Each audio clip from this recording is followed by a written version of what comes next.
Welcome back. You're watching an evening of Shaping the Century here on Discovery.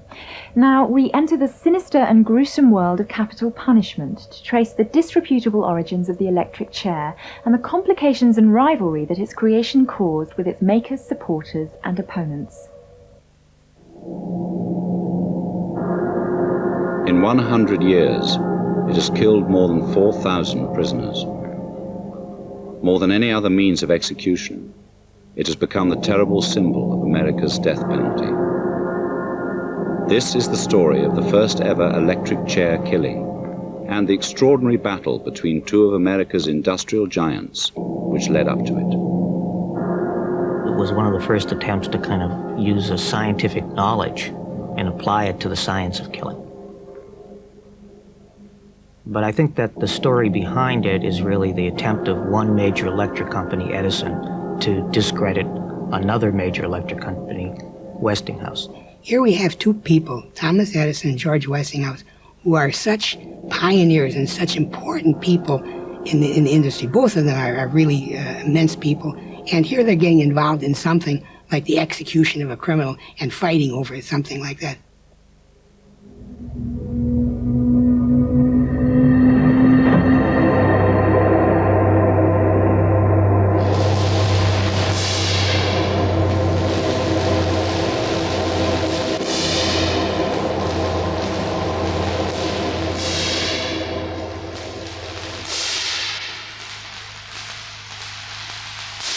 I think electricity was mysterious to almost everybody in the world in the 1880s and 1890s. It was a mysterious force that was dangerous. It could electrocute you. It was lightning. It came out of the skies almost like an act of God. It was invisible. It was immensely powerful. And I think it was this incredible sense of mystery that people approached this new servant, as it was seen at the time.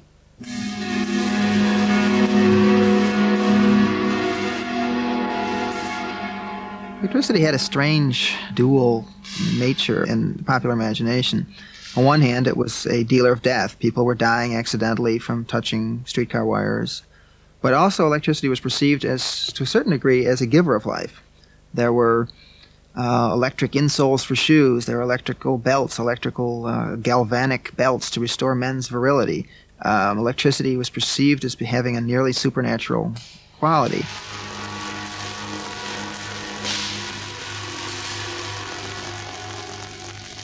There was this whole idea that electricity represented progress, that this was the new world. And there was a feeling that if electricity was going to make life better, it could make death more painless. Or so they thought. In 1880, America was on the cusp of an electrical revolution. Horsepower and steam power had built cities which teemed with life during the day, but were dark and brutal when night fell.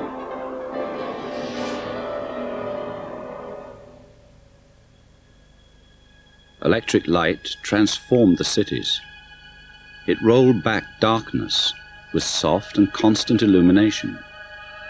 It seemed miraculous and made a hero of its inventor, Thomas Edison. The filament of the first practical incandescent lamp which I invented was of carbonized cotton thread. In the search for a better filament, I carbonized everything likely. Edison really personified the American genius, the entrepreneurial spirit. And I think he still does that today. You know, I think in American history, he's probably the symbol of the kind of individual entrepreneur, the genius, tinkering, coming up with useful inventions. Edison's laboratory was a factory of invention. His phonograph preserved the voices of the dead. His motion picture camera made them live again. To Americans, Edison was an alchemist of sound, vision, and light. He was a magician who transformed life and death. It's hard to think of a hero nowadays that is something like that. Maybe back when we had the astronauts first going up into space, that the people admired them so much in that aspect. But Edison was really considered the oracle of electricity. If Edison said so, then it was true. Edison brought electricity into the lives and homes of America. In 1882, he completed his most ambitious scheme, to electrify Manhattan and flood Wall Street with light. The whole aspect of Edison that I think he played upon in that particular invention was very godlike. Fiat looks, I am going to throw the switch and there's going to be this magical instant when there will be illumination. And the press just was all over that. It was sensational. Sensational. Edison's triumph was a beacon to other industrialists. He had created a new market as vast as America. To competitors, it was irresistible. And in Pittsburgh, the giant Westinghouse industrial empire began to investigate the market for electricity. In 1882, George Westinghouse was at the peak of his powers. He had made his fortune in railway equipment. He saw his future in electricity. He set out to challenge Edison's electrical dominance, combining ingenuity with industrial might. During Westinghouse's lifetime, he started 60 companies, but he had 50,000 employees, which was by far the biggest employment workforce of anyone up until that time. He was one of the first visitors to come and admire the Edison system. But it's in the nature of any industrialist and inventor to basically, number one, find out what other people are doing, but then next, how can I do it better? Edison used direct current. Rotating magnets generated the electricity, but the fluctuations were evened out to produce a one-way current. The system worked best at low voltages with short transmission runs. Edison's vision was of a DC generating station on every street corner in built-up areas. He believed in what direct current stood for, that it was over a shorter distance, that it was a way to keep connected with the consumer, that it was a way to keep control over electricity as a commodity. Edison may have been first, but as a system, direct current was vulnerable to Westinghouse. Direct current had its limitations. Couldn't be transported over great distances. You needed very large copper wires to do that. So you have a copper wire, to go a mile, you need a copper wire the size of a man's leg. Westinghouse pioneered a system which could travel over thin and cheap copper wires. It also used revolving magnets, but used the rapid fluctuation in polarity to create an alternating current. He built transformers which wound the current up to high voltage, making it lethal. But Westinghouse's system had positive advantages over direct current, and he invested massively in AC. George Westinghouse was a brilliant inventor. He very quickly grasped the significance that with alternating current, you could transmit the power over a very long distance. And so you didn't have to have a power station in everybody's backyard, as you did with direct current.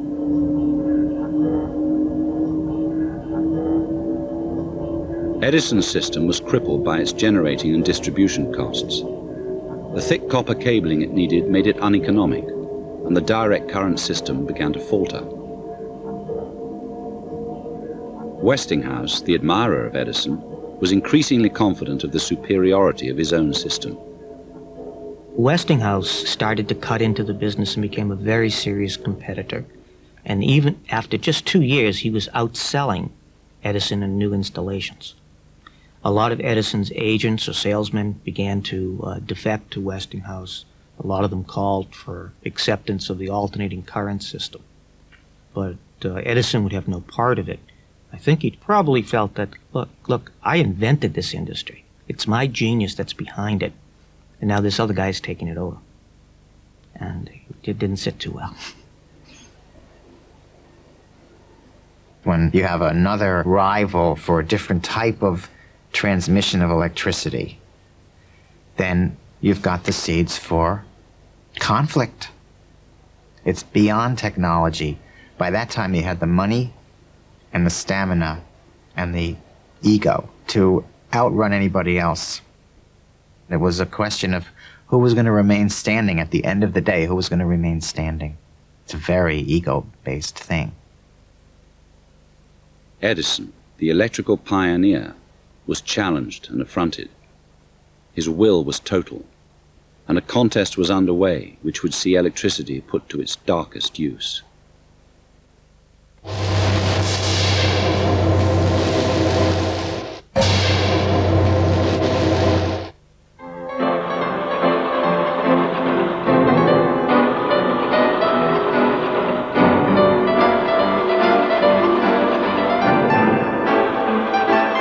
From 1880 to 1890, we started having electrical systems all over the country. I sometimes liken it like when TV burst into this country, that we didn't have TV about in 1950. By 1960, everybody had TV. The same thing happened with the electrical systems. In 1880, there was hardly anything. By 1890, there was all over the country. Now with the electrical systems available, people start touching it, getting electrocuted, and then they started understanding something about the fact that electricity is dangerous.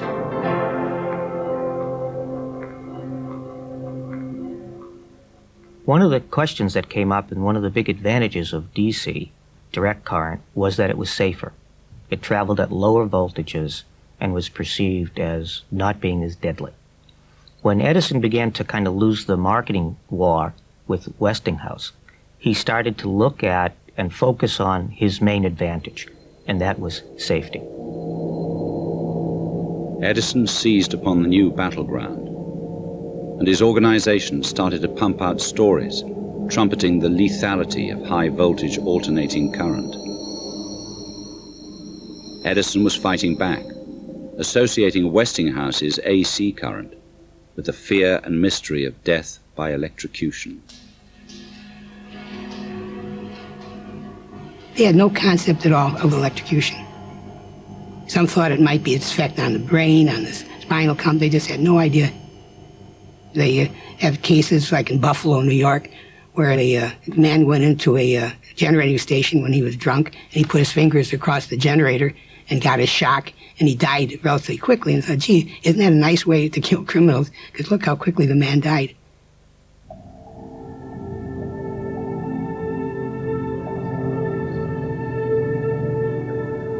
The legislators, too, noted the rash of electrical deaths.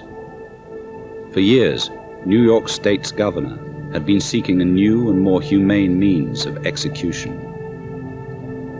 The governor had decided to set up a commission that would survey and study all various methods of execution used throughout the world. And they would try to assess them in terms of their scientific and medical viability. Basically, they're looking for something that was quick and painless and that didn't mutilate the body. Historically, New York State had hanged its murderers. Now a death commission was to seek a new means of execution. There had been a number of bungled or botched executions, and these botched executions were horrible affairs.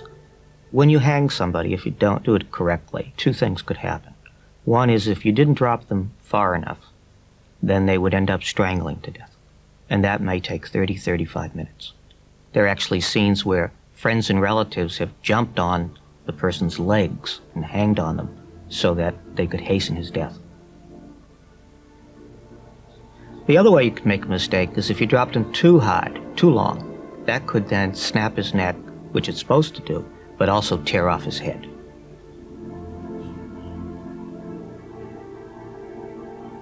Their report, this 90-page report, which is sort of a world tour of executions, there were 5 that they finally came to the conclusion were possible. One was the garrote, which is a metal collar that goes around the neck. They decided that was not acceptable because that smacked too much of the Spanish Inquisition. They considered a firing squad, but they didn't want Americans to associate firearms with execution. They considered the guillotine, but that was considered not appropriate because it was too French and smacked to the French Revolution. So what this is largely about is the way New York and Americans were trying to define themselves, and define themselves as technologically advanced.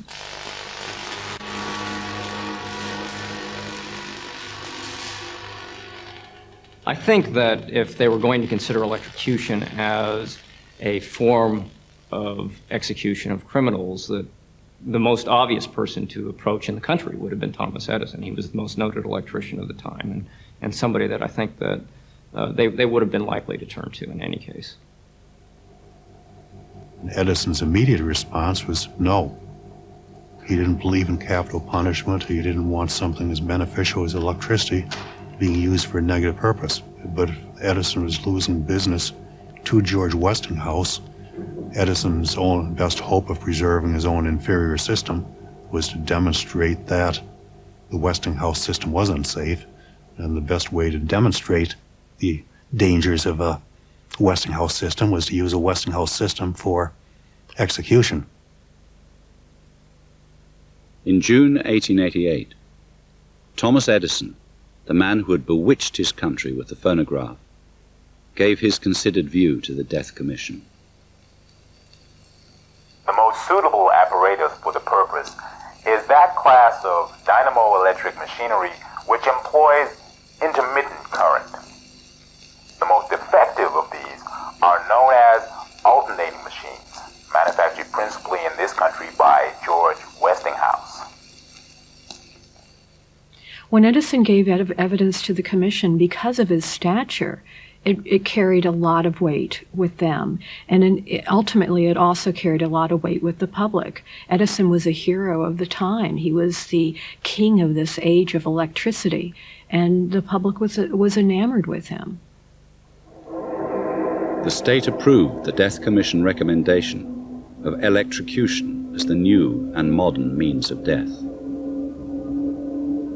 At Edison's laboratories, experiments began to perfect the science of killing by electricity.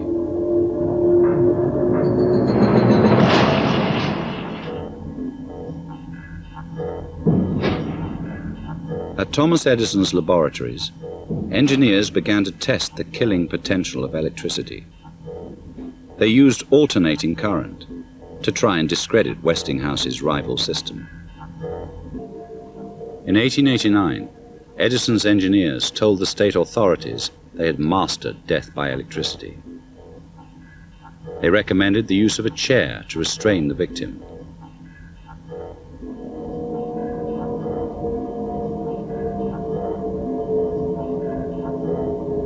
George Westinghouse protested their experiments were part of a commercial war against alternating current. But an inexorable process was moving against him. At the furthest reach of New York State, the chair was to find its first human victim.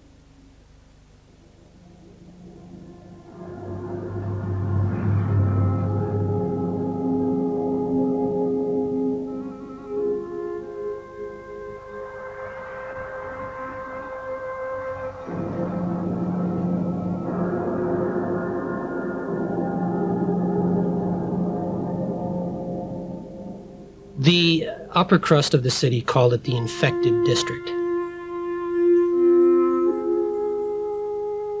It has been described as one of the wickedest places in the world, known as far as Singapore and Hong Kong for the wide open lawlessness character of the area. Murders, rapes. It was a place of houses of ill repute, one 4-block stretch of Canal Street, 78 houses of ill repute and 123 saloons, and that's just the main street. On the rough and brutal Buffalo streets, a 29-year-old called William Kemmler plied his trade. Kemmler was, when he was arrested, what they call a fruit peddler or a huckster.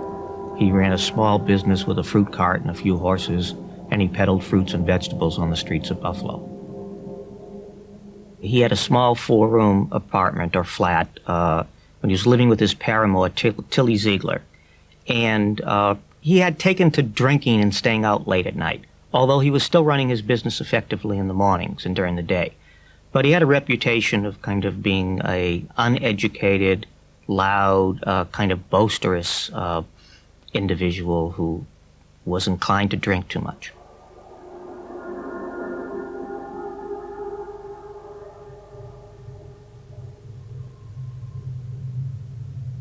He was known to fight quite a bit with his common-law wife, Tilly. Life with Tilly was not going well. He was drinking heavily, fighting a great deal with her. The landlady heard screams and noises. Either he accused her of being unfaithful to him, or he accused her of getting ready to leave. And they fought, and he eventually used a small hand axe to attack her and hit her numerous times in the head. Broke her skull in a number of places. Went to a bar and told people they've killed her and went back with police.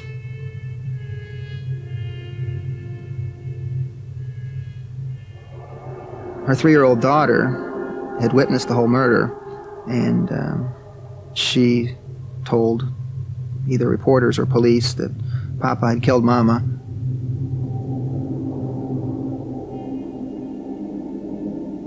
By that time, Kemmler was in custody. He'd confessed within half an hour. He'd gone directly to a bar and said, "I killed her, and I'll hang for it."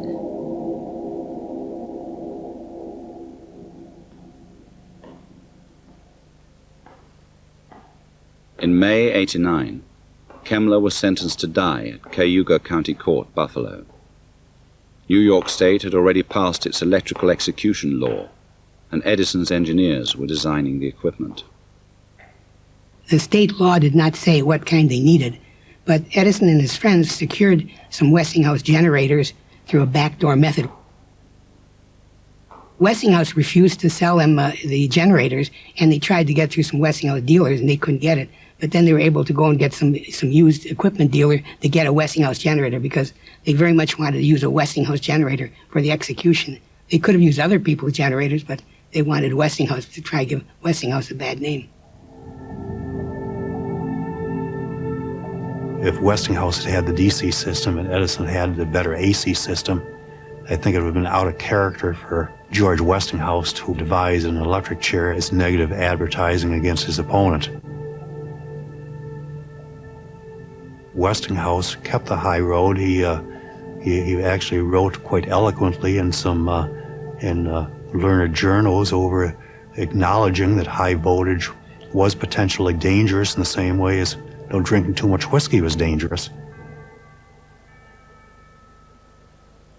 Kemmler's lawyers launched into a marathon series of appeals. He was the first man to be marked down for death by electricity, and he was becoming a celebrity. The appeal hearings were very big news at the time, nationally and internationally. The international press was very interested in the Kemmler case. The major argument at the appeals was that electrocution violated the cruel and unusual punishment clause of the Eighth Amendment as well as the New York statute, which sounded very much like the Eighth Amendment's cruel and unusual punishment clause.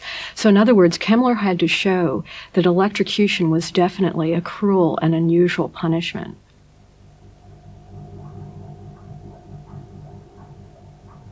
The electric chair was a very heavy, crude, solid piece of furniture. It had a high back and what was called a gallows, a piece of wooden apparatus above his head, through which one of the cables extended and to which the head electrode was attached.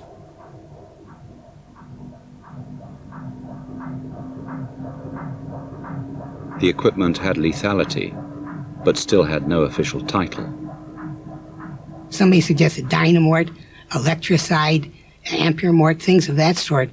And it's kind of interesting that some people, friends of Edison, suggested calling it to be Westinghouse. If you're electrocuted, you're going to be Westinghouse, because he didn't like Westinghouse. He didn't like Westinghouse current. He felt it was dangerous, and he thought that's what they should call it. A year after his conviction, Kemmler's lawyers were enmeshed in a second high-profile and costly appeal.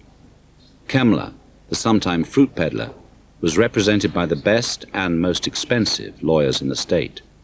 George Westinghouse paid for Kemmler's defense. He paid $100,000, which was an immense amount of money at that time. Mostly, of course, to protect himself and the reputation of his alternating current. What was at stake for Westinghouse? What was at stake was a big financial loss for him. If alternating current was used as a method of killing people in the United States, then most likely nobody would ever want to use it in their home. I always think of that as such a strange period in our life. Here we have two people, Thomas Edison and George Westinghouse, who are such pioneers and such important people in the industry. Both of them are really immense people. And here they're getting involved in something like the execution of a criminal and fighting over it, something like that. It almost makes me think like the heroes have a feet of clay, that here these two prominent people with so much more important things to do are getting involved in such a ridiculous fight. Kemmler had become a pawn in a commercial war by proxy. His lawyers, funded by George Westinghouse, took his case through the county, state, and Supreme Courts. Kemmler himself waited in Auburn prison. Well, his character changed quite dramatically. He was an uneducated person going in, pretty much a scoundrel.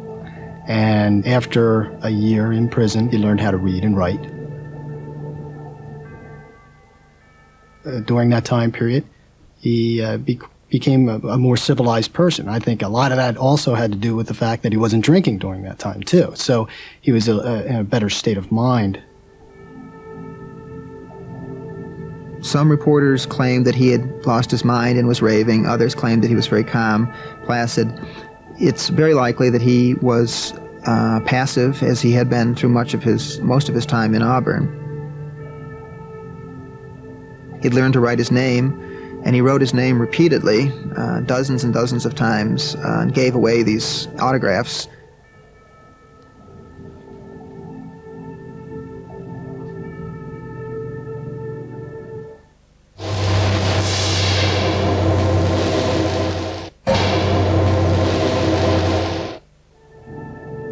Kemmler's lawyers ridiculed the technical evidence for the effectiveness of electrocution. The engineer who had supervised the animal experiments endured a grueling 3 days on the witness stand. 2 days later, Thomas Edison himself was called. Edison played a pivotal role at a couple of points. They had a long hearing. The transcript is over 1,400 pages.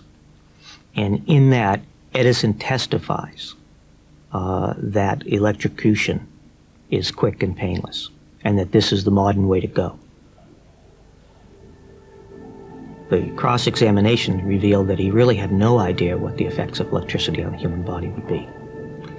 And the attorney did an excellent job of kind of showing that. But still, he was the man on electricity, and since there wasn't anybody on the physiological effects of electricity on the human body, Edison was able to carry the day.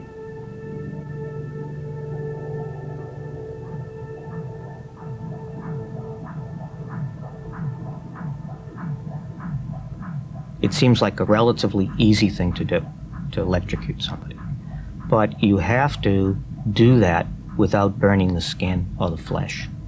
And you have to do it, have just the right amount of electricity go through a person's body to kill him, but not so much so that he'll catch on fire or that his body will be carbonized. Consequently, since everyone has a different resistance, and people's resistance can change, it is very difficult to figure out how much electricity will do the job quickly without causing the body to burn or to scar.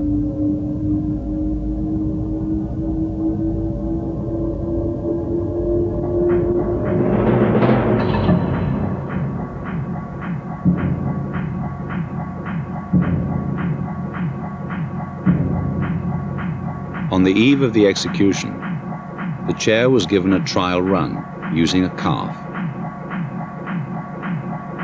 America was to stage the world's first electrical killing, and the world was watching.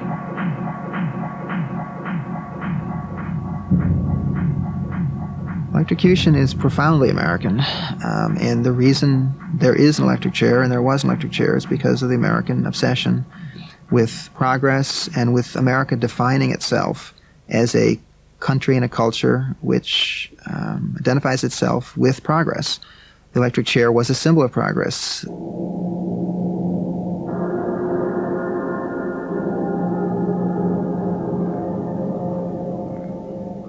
What happened is that there were 27 witnesses, basically men of science and medicine, who had been invited to witness the execution. And they arrived at the prison sometime around 5 a.m.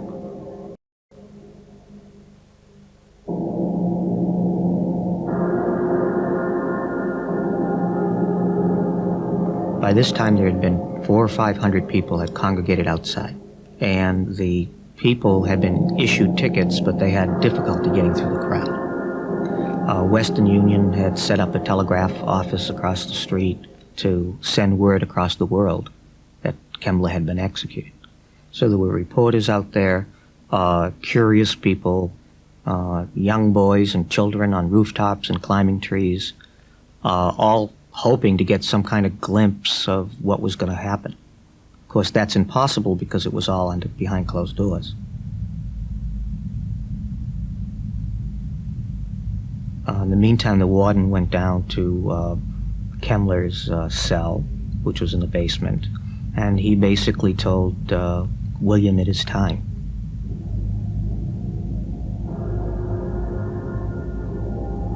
The death notice was read at 5:50 a.m. on August the 6th, 1890. William Kemmler was 1 hour away from the chair.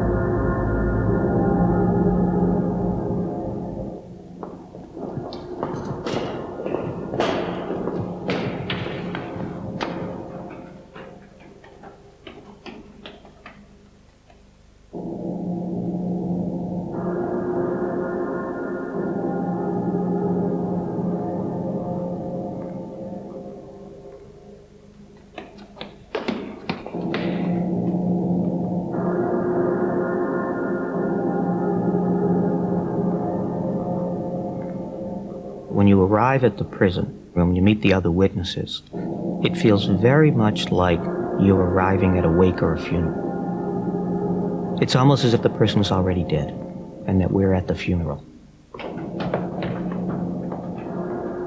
Nobody takes any pleasure in it. Even the Attorney General who's for the death penalty, the warden who's for the death penalty, nobody's taking any pleasure in it. It's kind of very impersonal, and it's like this is a job that has to be done.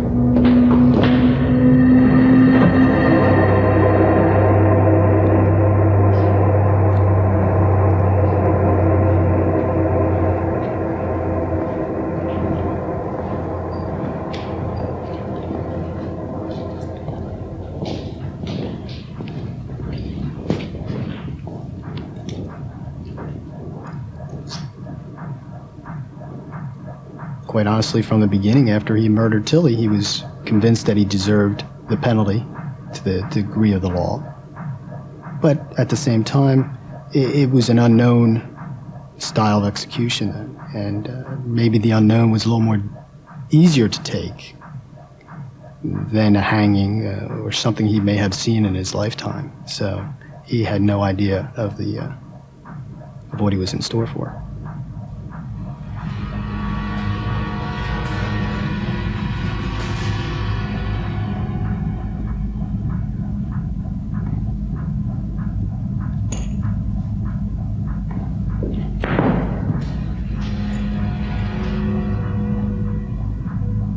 Some generators at a building removed from where the executioner was located.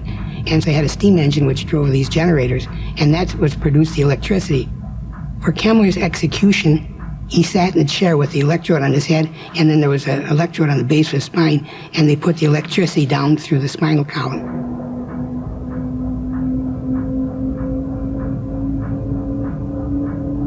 You brought the wires from that generator into this control room for the execution chamber. In this room, you then had what we call a voltmeter, which is a device which will measure how much voltage or electricity you have available to actually do the execution.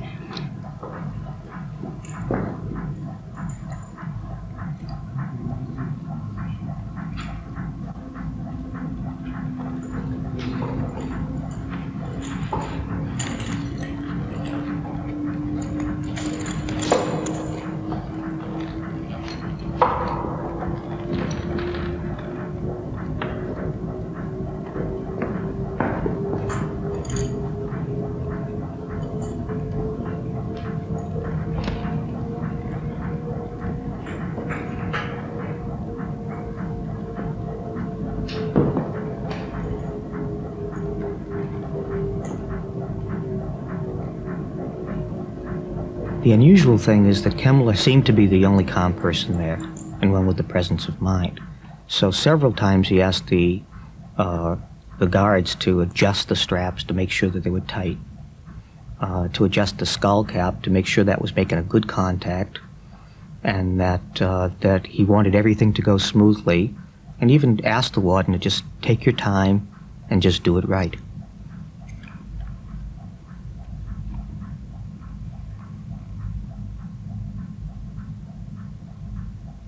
They normally see the arm suddenly gripping the chair. This is due to the spasm.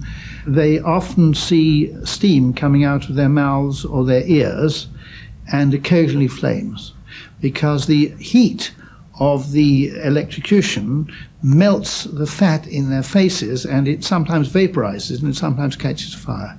His last days were fairly calm, passive, placid, but he was also praised quite frequently in the papers for his manly behavior near the end, that he went to the chair without argument, without demonstration of unmanly emotion. His ox-like submission, one of the papers referred to, that he was accepting of his fate.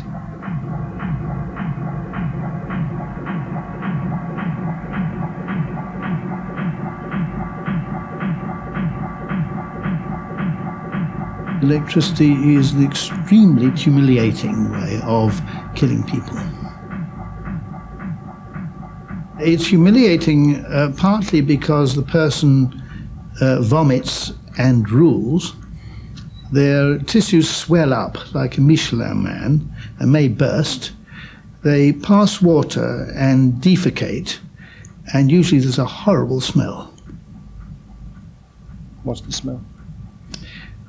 Well, the smell is actually boiling urine, boiling feces, and burning skin.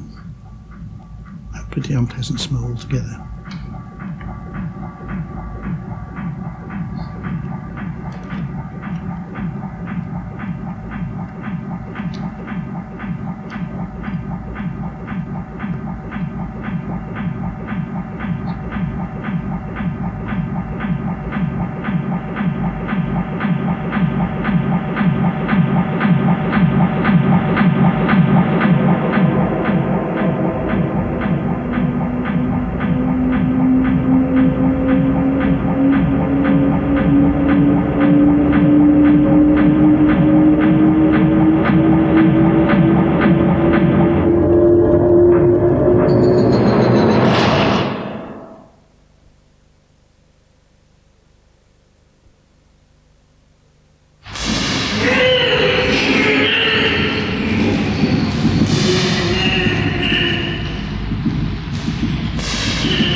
Minutes after Kemmler died, Dr. Southwick, who was one of the instrumental in the invention of the electric chair, said, "Today we live in a higher civilization."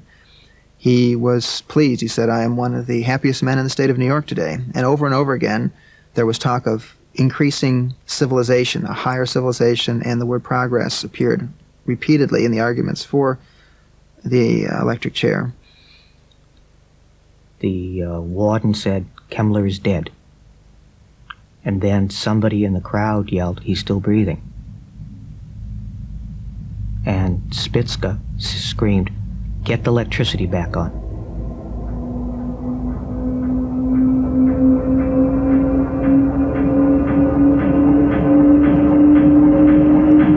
This time they left it on for 4 minutes, until Kemmler's body finally caught fire. And it was at that point that they gave the signal to shut off the electricity. And to the whole room, they were in the same room as he was in, and they were probably 10 to 15 feet away at the most. The whole room was filled with smoke and the smell of burning flesh. And it was just a horrible scene. They didn't have the generator tied down properly. So when they were putting the current through Kemmler, they were running a generator with some belts. The belts were coming off of the generator, and the person had to be up there trying to push the belts back on as they're getting the electricity into Kemmler's body. Well, the Attorney General actually fainted, ran out of the room holding his stomach, and then he fainted. Most of the other witnesses were terribly shaken up by this, because they had, I think, like Kemmler believed, that this was going to be a quick and a painless death. It is usually believed because they want to believe that death is instantaneous. It simply isn't true. The fact is that they die due to asphyxia, which takes from tens of seconds to minutes. And that is because the electric current stops them breathing while they can still feel.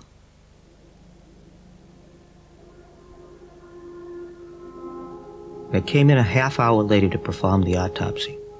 But what they found is that his body was still too hot to move. And therefore they had to wait 3 hours for him to cool off. And the autopsy showed that most of the skull itself had become carbonized, totally burnt.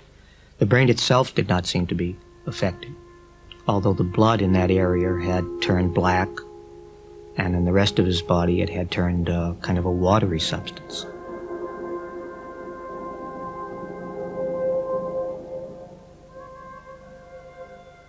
No real attempt was made to learn from the autopsy how to execute people. So it was a kind of a generalized autopsy, and they actually split Kemmler's brain into 4 sections, and each one of the doctors got a chance to take his brain home.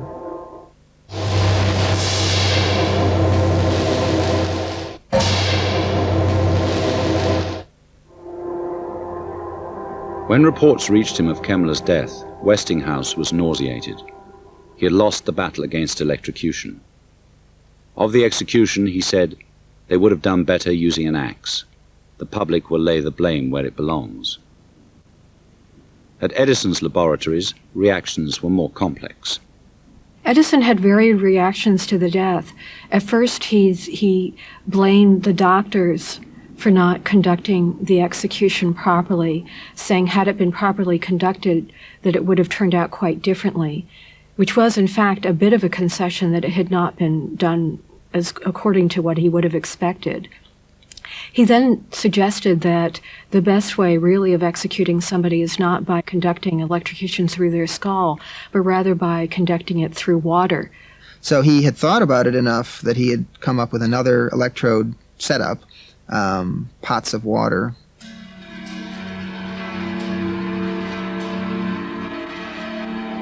Which turned out to be not at all effective. One time Edison suggested that they could use handcuffs on the person and then make electricity go through the handcuffs and kill him. Was that a sign of desperation in a commercial battle? Well, it was somewhat, in that I do believe that Edison really believed that. Edison felt that alternating current was dangerous, and he felt that it really shouldn't be used. He really felt that way, but then in addition to that, it was very important for a system that you try to discredit alternating current as much as you can. In the war between the currents, who won? Well, ultimately it was alternating current that won, because that's what we have today is alternating current. And it kind of flushed itself out by 1895 when Niagara Falls opened up. And that was the kind of death knell for direct current. They decided to go with alternating current.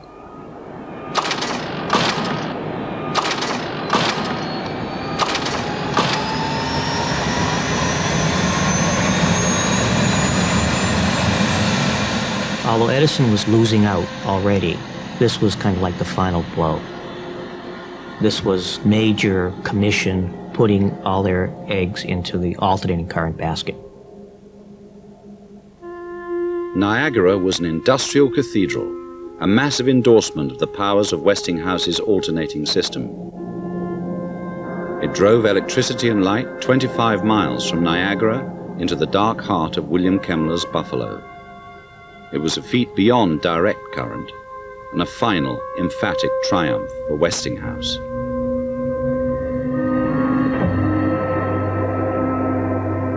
For Edison, The electric chair was a temporary tactic in a commercial battle which his system, direct current, was destined to lose. William Kemmler had been a convenient tool, but his execution cast a long shadow.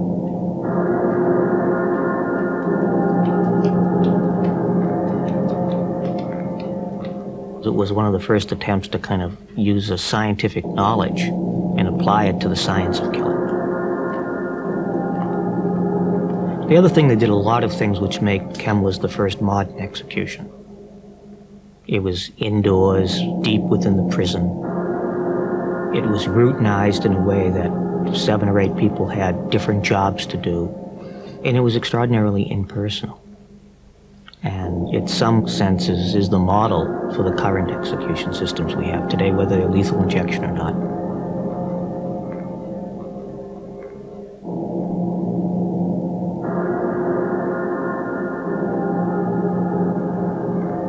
The history of the electric chair is generally thought to be a kind of an impulse to be humane and to be kind and to produce a quick death.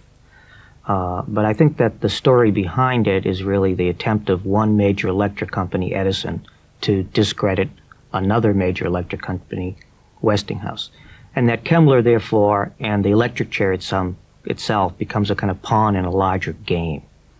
And that I think it shows us that very often people can use lofty social goals to pursue pecuniary interests. That was The Chair, and you've been watching Real Stories. The weather can be a treacherous and dangerous force of nature, and next we take a closer look at the machines that are built to battle their way through ice and snow to make our lives safer and less hazardous.